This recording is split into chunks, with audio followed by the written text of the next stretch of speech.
قناة مصابيح الخير، طريقك إلى الخير.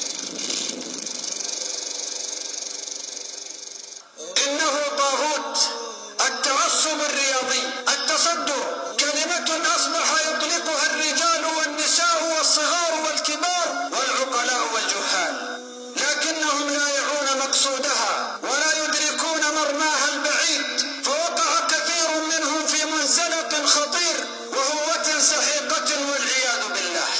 إنه تعصب أعمى قاد الأمة إلى ما لا تحمد عقباه، فإن كان التعصب الجاهلي قد منع المشركين من اتباع الحق مع النبي صلى الله عليه وسلم، فإن التعصب الرياضي الذي أوشك أن يودي بالأمة إلى مهلكة أودى بكثير منهم إلى الخروج عن الدين وعن الحقيقة، إذا وصلت الوقاحة بكثير منهم إلى التعدي على آيات الله والتحريف في آيات الله وكتابه الكريم بحسب الأحوال والأمزجة. واستمعوا لهذه الأمثلة حتى تبين ما وصل إليه الحال. يقول المولى جل وعلا عن نبيه صلى الله عليه وسلم: وما أرسلناك إلا رحمة للعالمين. ويقول هؤلاء الجهال: وما أرسلناك إلا دعما للمتصدرين. أي وقاحة وأي سخ يصل إليه الحال بالمسلمين إلى هذا الدرك.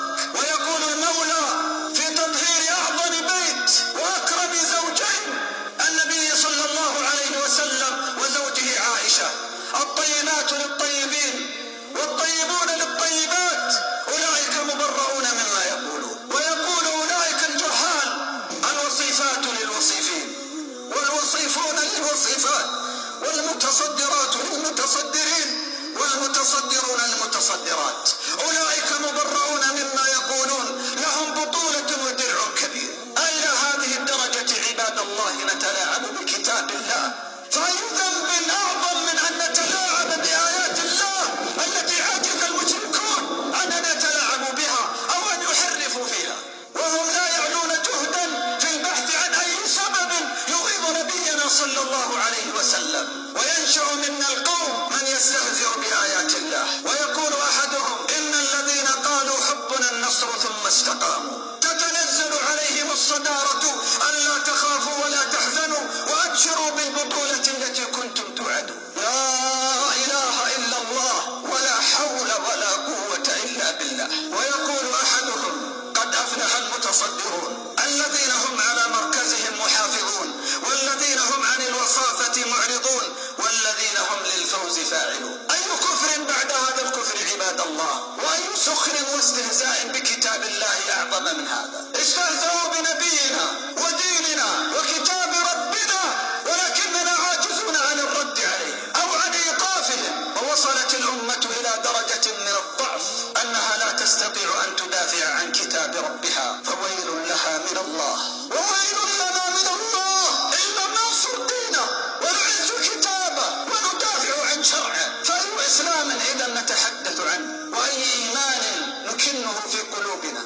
أصبح الشعار متصدر، المتصدر الحقيقي الذي يتقدم الناس للوقوف في الصف الأول في الصلاة، المتصدر الحقيقي الذي يبادر إلى الجمعة من الساعة الأولى فيكون كمن قدم بدنه، المتصدر الحقيقي الذي يسابق إلى حفظ كتاب الله، المتصدر الحقيقي الذي يدعى يوم القيامة مع أبواب الجنة الثمانية، المتصدر الحقيقي من وضع له منهجا وسار عليه يتبع الحق.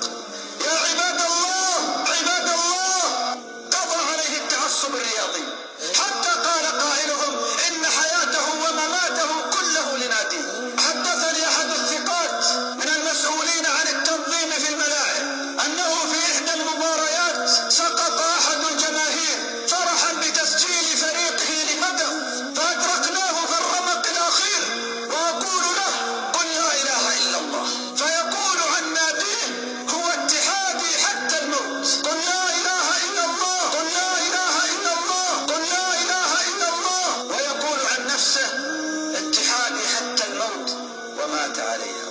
لقد بلغت، اللهم اشهد، اللهم اشهد، اللهم اشهد أنني قد بلغت وقد نصحت عن هذا الهراء الذي آذانا حتى في ديننا وكتابنا. كتاب ربنا.